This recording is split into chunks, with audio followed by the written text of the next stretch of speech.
Oi, gente, Roberto Hilo Bíscaro aqui, Locked, confinado, trancado. É um thriller bastante claustrofóbico, agora do ano de 2025, que tem elenco e direção que são bastante respeitáveis para nós, fãs de horror. O diretor é o mesmo daquele Brightburn, aquela espécie de Superman do mal, né, que eu resenhei aqui, um filme independente, acho de 2019, 2020.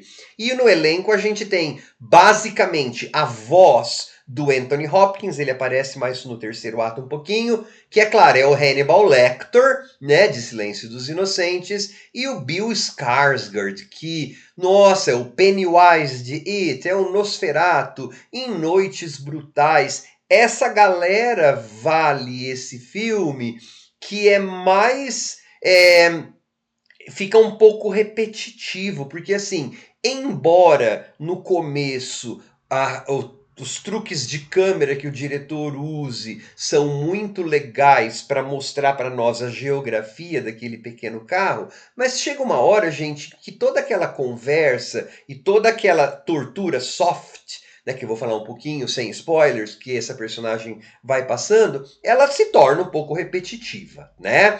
1 hora e meia não é um filme muito comprido, mas tem hora que eu falei assim, nossa, se fosse um episódio de uma antologia ou 1 hora e 20, daria melhor ainda, tá? Só que antes de continuar, gostaria de convidá-los a se inscreverem no canal Robertando, curtir os vídeos, compartilhá-los, agradeço bastante. Mas vale muito pelas interpretações, certo? É uma refilmagem de um filme argentino que se chama 4x4, parece. Eu ainda não vi esse filme. Fiquei muito curioso por dois motivos. Primeiro, para ver como que o filme argentino resolve o terceiro ato, porque nessa versão americana, o terceiro ato vira uma coisa mais Hollywood, de perseguição, né? Não falei que não vou dar spoiler. E também para ver como que o argentino trabalhou a questão da ambiguidade, do comportamento dessas duas personagens, porque um dos temas centrais do filme é a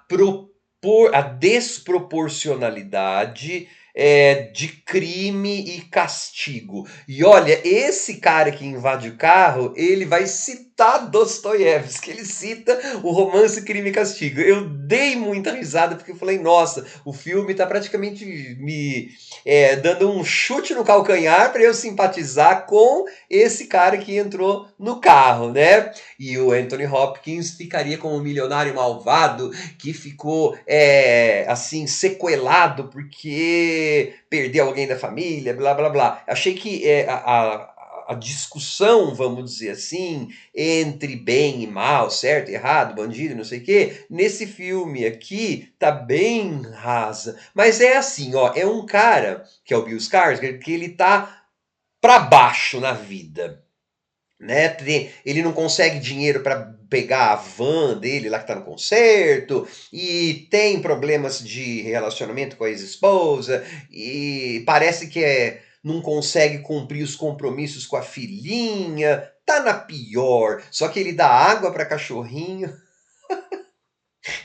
e depois vê se tá Dostoiévski. Pois bem, como ele tá na pior, ele vê um carro de luxo dando sopa num estacionamento e aí ele invade esse carro. Só que ao invadir, ele fica preso, porque aquele carro era uma armadilha feita por um milionário, né? Porque para fazer tudo aquilo que o carro que ele fez no carro deve ser um milionário sádico e que tá enjoado de a justiça não cumprir o seu papel. Então vai ser assim, ó, é o carinha que tá com má sorte e parece ser um malandrinho legal que vai entrar ali naquele carro e vai ser punido pelo crime, mas de forma desproporcional. Isso é o que parece que o filme fala. Só que aí não tem muita profundidade essa discussão, né? Porque daí eu fiquei fazendo perguntas assim, tá, esse tiozão, vovozão que tá fazendo isso, parece estar do lado da lei, mas quando o carro começa a andar sozinho, controlado lá pelo próprio vovozão e as vidas que ele está colocando em perigo. E também perguntei, bom, o carro poderia não ser de um milionário, poderia ser de uma pessoa, né? Enfim, mas o filme ele não discute essas coisas. Por quê? Porque o filme está mais interessado no suspense que é gerado ali, né? Ou seja, aquele cara está trancado lá dentro, então ele vai começar a tentar e xinga e dá tiro dentro do carro, aí então o Anthony Hopkins começa a puni-lo, né? E sobe a temperatura, e é música alta, e é isso, e é aquilo, e esse carro sai e vai. Chega uma hora que isso enjoa, porque você não. Quantas vezes você pode ver alguém levando um choque porque falou um fuck, um fucking, uma F-bomb, né? Uma bomba F, e tá. Então assim, ele não deixa pra mim de cair na categoria filme para passar roupa. Embora os dois atores sejam bastante eficientes, especialmente o Bill Skarsgård, tá? Agora, não dá pra dizer que é um grande filme, gente, tá? Tem uma hora, inclusive, que a questão da justiça com as próprias mãos entra, mais de uma vez, entra no diálogo, né? Só que achei estranho, porque eles falam assim, não sei o que, do Dirty Harry, o Clint Eastwood. Eu pensei, mas quem faz justiça com as próprias mãos nos anos 70 era o personagem lá do Charles Bronson.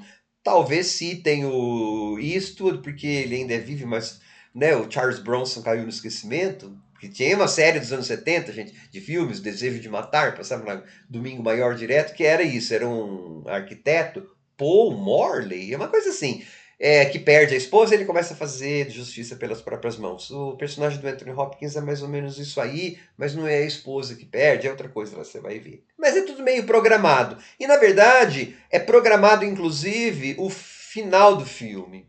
Gente, esse cara que tá preso no carro, ele deu água para um cachorrinho. E ele cita Dostoiévski. Você acha que eu já não sabia como que ia terminar esse filme? Então, ele não é um grande filme. Sorry, né? Mas é assistível, vível, um montão de roupa para passar. Dá muito bem para ver. Tchau.